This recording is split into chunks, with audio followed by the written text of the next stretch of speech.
से उद्धव जी ने गोपियों के द्वारा भक्ति के उपदेश को प्राप्त किया था। बंधुओं, सब लोग यथास्थान बैठ जाएं। बड़ी सुंदर रुक्मणी मंगल कथा की ओर हम लोग चल रहे हैं। बहुत सुंदर अद्भुत झांकी का आप सभी को दर्शन होने वाला है। सब बस 10 मिनट के लिए अपनी जगह पर यथास्थान विराजमान हो जाएं। उद्धव जी ने गोपियों के चरणों में प्रणाम किया था कि वंदे नंद व्रज स्त्रीणाम पादरेणोम भिक्ष्णशः यासां हरिकथोद्गीतम पुनाति भुवनत्रयम्। कहा कि धन्य है ये ब्रज की गोपियां जिनके मुख से निरंतर भगवान की भक्ति की चर्चा हो रही है, जिनके मुख से निरंतर प्रेम की चर्चा निकल रही है। धन्य है ये ब्रज की गोपियां। उद्धव जी ने सबको प्रणाम किया, गोपियों को। और आए तो 2-4 दिन के लिए थे, लेकिन ब्रज में उद्धव को लगभग 6 महीने निकल गए। अब वापस आने का नाम नहीं ले रहे। भगवान को कहकर आए थे, प्रभु मैं अभी लौट कर आ जाऊंगा, लेकिन अब यहां से वापस नहीं जा रहे। थोड़े दिन बाद याद आई कि नहीं, भगवान भी उधर इंतजार कर रहे होंगे। तो उद्धव जी भगवान के पास आए हैं ब्रजवासियों से विदा होकर, और प्रभु को सब ब्रजवासियों का हालचाल उद्धव जी ने बताया है। ब्रजवासियों ने, ब्रजरानी यशोदा ने, नंद बाबा ने जो भी भेंट का सामान दिया था वो भी सब लाकर उद्धव जी ने भगवान के चरणों में अर्पित किया। एक दिन उद्धव को साथ लेकर भगवान कुब्जा के घर भी गए थे। कुब्जा को रति सुख प्रदान किया। अक्रूर जी के महलों में जाकर अक्रूर जी के आतिथ्य को भी भगवान ने स्वीकार किया। और प्रभु का उस जरासंध से 17 बार युद्ध हुआ है भागवत में। अस्ति प्राप्तिश्च कंशस्य महिषो भरतर्षभ मृते भरतरि दुःखार्ते ईयतुस्म पितुर्ग्रहात्। जरासंध ने 17 बार मथुरा पर आक्रमण किया और भगवान ने 17 बार इसको हराया। लेकिन जब 18वीं बार जरासंध ने युद्ध की तैयारी की तो उधर दक्षिण से एक कालेवन नाम के राजा ने 3 करोड़ की म्लेच्छ सेना लेकर मथुरा पर आक्रमण कर दिया। भगवान ने बलराम जी से विचार विमर्श करके द्वारिकापुरी का निर्माण कराया है। सोते हुए अपने यादवों को प्रभु ने सीधे द्वारिका भेज दिया। इधर महाराज मुचकुंद के द्वारा उस दुष्ट कालेवन का भगवान ने उद्धार कराया।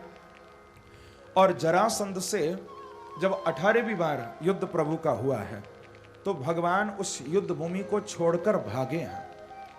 और जब भागे तो भगवान का आज एक नाम भी पड़ा है, रणछोर। बोलो रणछोर भगवान की जय। प्रभु प्रवर्षण पर्वत पर चढ़ गए थे। जरासंध ने चारों ओर आग लगवा दी थी, लेकिन भगवान उस अग्नि को लांग कर जाकर अपनी द्वारिका में प्रभु विराजमान हुए हैं। महाराज परीक्षित ने सुखदेव जी के चरणों में बड़ा सुंदर प्रश्न किया कि भगवान भीष्मक सुतां रुक्मणीं रुचरानना राक्षसेन विधानेन उपैम इति श्रुतम्। प्रश्न किया है कि हे गुरुदेव, आप बहुत सुंदर कथा सुना रहे हैं, लेकिन कृपा करके मेरे प्रश्न का आप उत्तर दीजिए। मैंने सुना है कि भगवान कृष्ण ने राक्षसेन विधानेन उपैम, मैंने सुना है कि भगवान ने रुक्मणी जी के साथ राक्षस विधि से विवाह किया था क्या? मैं रुक्मणी मंगल प्रसंग को सुनना चाहता हूं, आप विस्तार से वर्णन करिए। तो भगवान के जितने भी विवाह हुए हैं, बाकी तो सब सुखदेव जी ने संक्षिप्त में ही सुनाए हैं, लेकिन केवल इस रुक्मणी मंगल कथा का बड़ा विस्तार किया। कहते हैं कि राजासीद भीष्मको नाम विदर्भाधिपतिर्महान् तस्य पंचाभवत् पुत्रा कन्यका च वरानना। हे परीक्षित, ये राजा थे कुंडनपुर के, विदर्भ के, जिनका नाम था भीष्मक। और महाराज भीष्मक के, आप लोग ध्यान देकर सुनिए, बड़ी सुंदर कथा है। महाराज भीष्मक के 5 बेटे थे, रुक्मी, रुक्मरथ, रुक्म बाहु, रुक्मकेश, रुक्माली, और एक छोटी बेटी थी जिनका नाम था रुक्मणी। बंधुओं, ये रुक्मणी जी जब 5 वर्ष की थी तभी से अपनी मां के साथ मंदिर में जाया करती थी, सत्संग में जाया करती थी, भगवान की कथा सुना करती थी और भगवान के चरित्रों को, भगवान की कथाओं को सुनकर रुक्मणी जी ने बचपन से ही प्रभु को अपना पति मान लिया था। मैंने कल कहा था ना कथा में कि भगवान को यदि पाना है तो कोई ना कोई संबंध भगवान से जोड़ना पड़ेगा, कोई ना कोई संबंध बनाना पड़ेगा।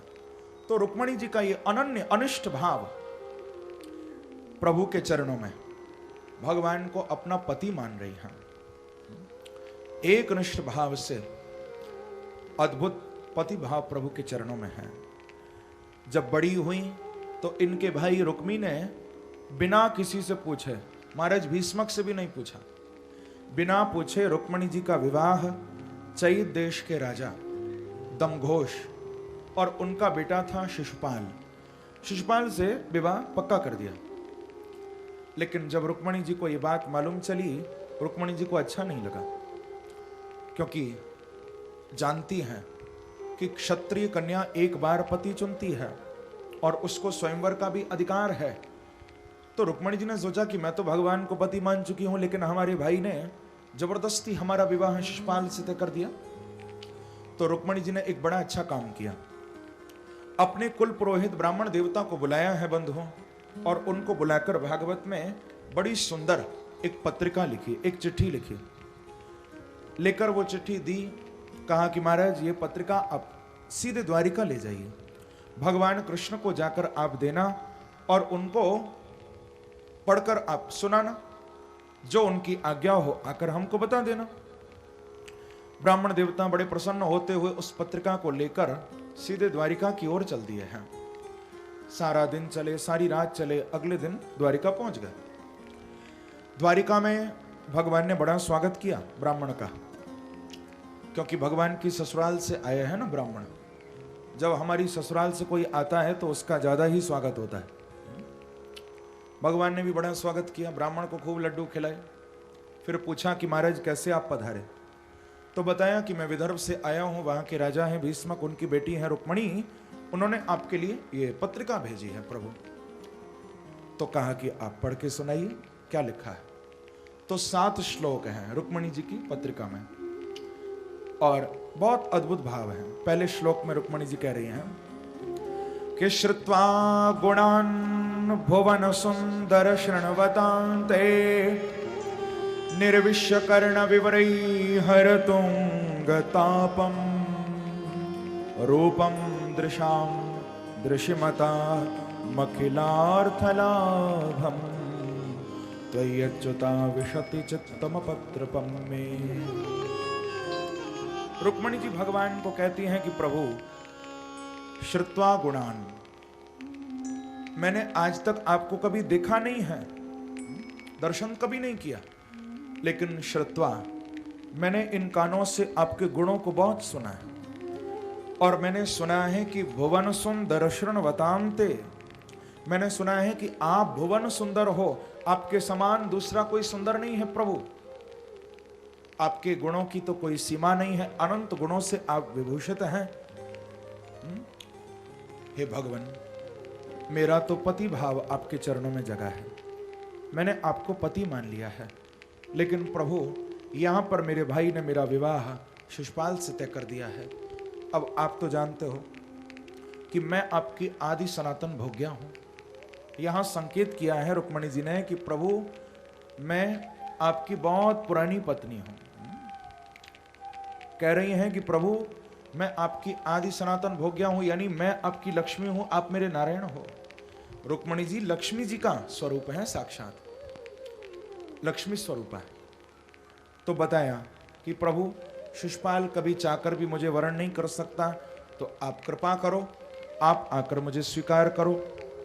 ये भी लिख दिया कि प्रभु आप मुझे कैसे अपनाओगे। पूर्वे दुरस्ति महती कुलदेवी यात्रा, हमारे कुल में ऐसी प्रथा है कि शादी से पूर्व कन्या माँ गौरा का पूजन करने के लिए, भवानी का पूजन करने के लिए मंदिर में जाती हैं। तो प्रभु मैं भी जाऊंगी, जब मैं माँ का पूजन करके बाहर निकलूं तो आप मंदिर के बाहर वहीं आकर मेरा हरण करके ले जाना। सब रुक्मणी जी ने लिख दिया। पत्रिका पढ़ के सुनाई, पूछा प्रभु अब आपकी क्या आज्ञा है। भगवान बोले कि देखो ब्राह्मण देवता, तथा हम अपनी तच्चित्तो निद्राम च न लभेनषि, जैसे रुक्मणी का मन मेरे में लगा हुआ है, मेरा मन भी रुक्मणी में अनुरक्त है। और आप चिंता मत करो, मैं आपके साथ ही रुक्मणी को लेने चल रहा हूं। भगवान ने तुरंत अपने सारथी दारुक को बुलाया। सुंदर रथ तैयार प्रभु ने करवाया है। रथ में बैठकर ब्राह्मण को साथ लेकर भगवान द्वारिका से कुंडनपुर की ओर चल दिए हम। इधर बंधुओं कुंडनपुर में रुक्मणी जी के विवाह की तैयारियां सब शुरू हो गई हैं। बारात भी आकर ठहर चुकी है। सारी नगरी को दुल्हन की तरह सजा दिया गया है, लेकिन रुक्मणी जी को कुछ भी अच्छा नहीं लग रहा। रुक्मणी जी का ध्यान तो सिंह द्वार पर लगा हुआ है कि कब ब्राह्मण देवता आए और मुझे खुशखबरी सुनाए। तो उसी समय क्या देखती हैं कि सामने से ब्राह्मण देवता आ रहे हैं। पूछा कि महाराज आप क्या समाचार लाए हैं। तो ब्राह्मण देवता बोले कि बेटी अब समाचार लेकर नहीं आया हूं, अब तो मैं तेरे कृष्ण को ही साथ ले आया हूं, और भगवान तुझे लेने के लिए आ गए हैं, वो ही तुझे लेकर जाएंगे, तू चिंता मत कर। तेरी जन्म जन्म की साधना प्रभु ने सफल कर दी है, प्रभु आ चुके हैं। अब तो रुक्मणी जी की खुशी का कोई ठिकाना नहीं रहा। समय बीतता गया, वो सुंदर दिन भी आ गया जिस दिन रुक्मणी जी अपनी सखी सहेलियों के साथ मां का पूजन करने के लिए मंदिर की ओर जा रही हैं। बंधुओं, जब भगवान के मंदिर जाओ तो चुपचाप मत जाओ, कुछ ना कुछ गाते हुए जाओ ना। आज रुक्मणी जी क्या गाती हुई जा रही हैं, देखो हमारे बीच में रुक्मणी जी आएंगी। आप लोग बैठे बैठे बड़े भाव से प्रेम से इस झांकी का दर्शन करना। रुक्मणी जी क्या गाती हुई आ रही हैं, यही भाव है कि ऐसे बर को क्या बरूं जो जन्मे और मर जाए, बरिए गिरधर लाल को छुड़ लो अमर होई जाओ। आओ मेरी सखियों मुझे मेहंदी लगा दो,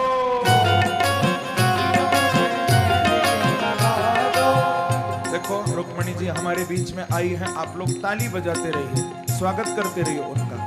यही भाव है रुक्मणी जी का कि आओ मेरी सखियों मुझे मेहंदी लगा दो, मेरी सखियों मुझे मेहंदी लगा दो, मेहंदी लगा दो मुझे सुंदर सजा दो, लगा दो मुझे सुंदर सजा दो, मुझे श्याम सुंदर की दुल्हन बना दो, सुंदर की दुल्हन बना दो, मुझे श्याम सुंदर की दुल्हन बना दो।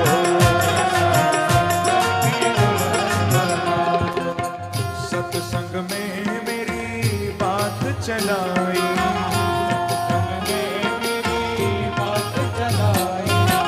सतगुरु ने मेरी किन्हीं रे सगाई,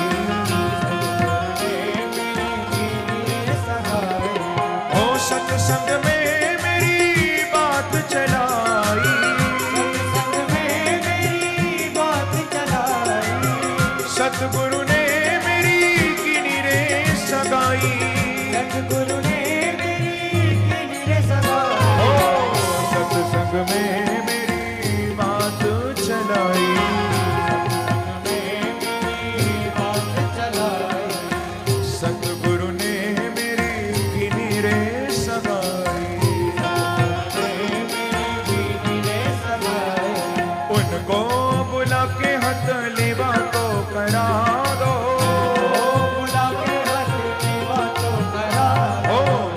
श्याम सुंदर की दुल्हन बना दो, प्रेम से ओ मुझे श्याम सुंदर की दुल्हन बना दो, प्रेम से ताली की सेवा करते हुए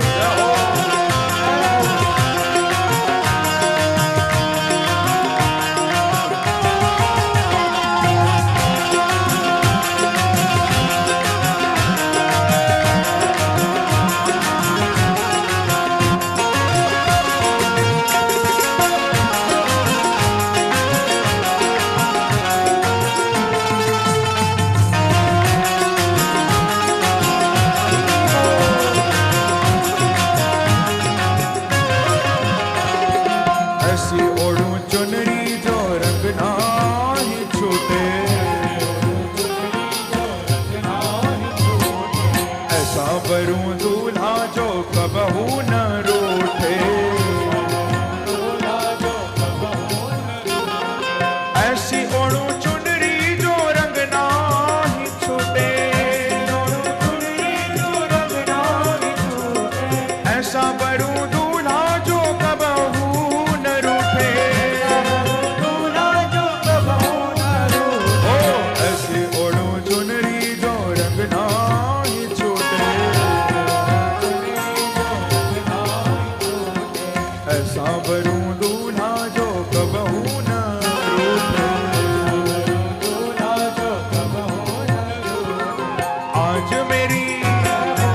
आज मेरी मोतियों से मांग भरा दो,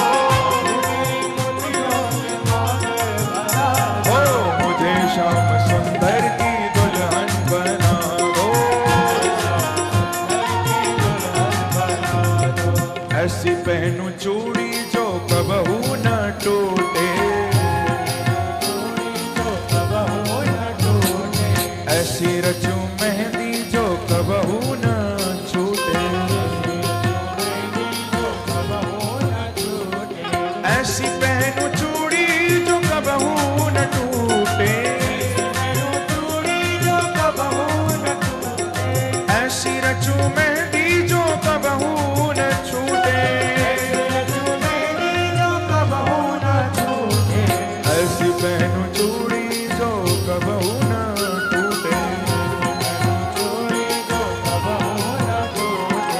ऐसी रचूं मेहंदी जो कबहू न छूटे, अटल सुहाग की बिंदिया लगा दो, ओ मुझे श्याम सुंदर की दुल्हन बना दो, ओ मुझे श्याम सुंदर की दुल्हन बना दो।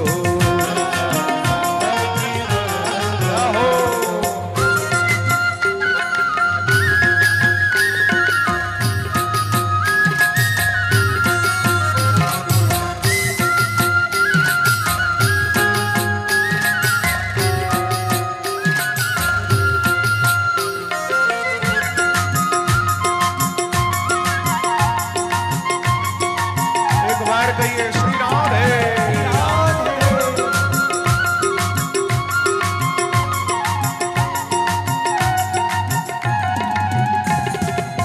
बांध के घुंघरू में उनको रिझाऊंगी, लेके एक तारा में शाम शाम गाऊंगी,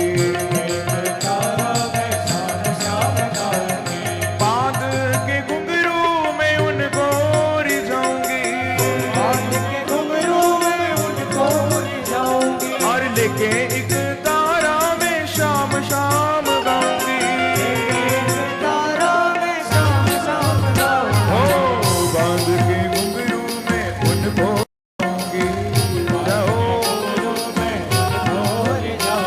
और लेके एक तारा में शाम शाम गाऊंगी, सखियों को बुला के डोली तो सजवा दो,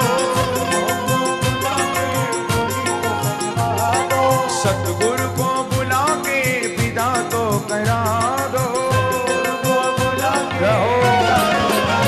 ओ मुझे श्याम सुंदर की दुल्हन बना दो, गाइए, ओ मुझे श्याम सुंदर की दुल्हन बना दो, सखियों मुझे मेहंदी लगा दो, मेरी सखियों मुझे मेहंदी लगा दो, मेहंदी लगा दो मुझे सुंदर सजा दो, जाओ ओ मुझे श्याम सुंदर की दुल्हन बना दो, मुझे श्याम सुंदर की दुल्हन बना दो।